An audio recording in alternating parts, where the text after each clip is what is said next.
Is may nabalitaan ka ng sinikismis ka ng iba?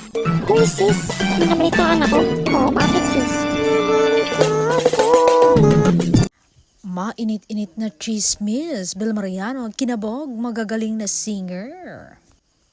Kahit super busy sa kanyang aktres at TV host era, patuloy pa rin pala ang pamamayagpag ni Bel Mariano bilang singer at recording artist. Sa katunayan ay nagdiriwang ngayon ang fans ni Bel na tambay sa digital world. Paano naman kasi yung dalawang kanta niya na For Your Eyes Only at Pansamantala ay parehong pa 2 million streams na sa Spotify.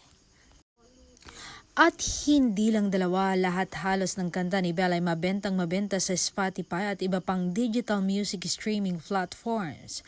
Sa katunayan, yung mga naunang song ni Bel ay lampas na sa 3 million at yung iba ay malapit ng maka 6 million streams. Gaya na lang ng kanta niyang Kahit Na Kahit Pa na naka 5.m million na at parehong lampas na 3 million streams na ang With You at Rise.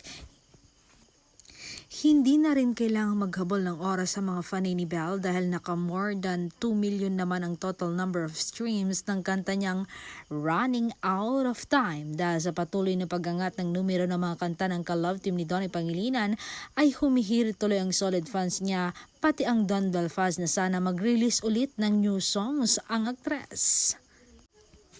Noong August last year pa kasi huling nag-release ng kanta si Bel, ito na ngayong Why Me, nakasama sa official soundtrack ng Philippine adaptation ng seryeng It's Okay to Not Be Okay. Humihirit ang fans ng concert kay Bel at sana nga raw ay huwag kalimutan ni Bel na hindi lang siya magaling na actress dahil super ganda rin ang boses niya at magaling siyang concert performer.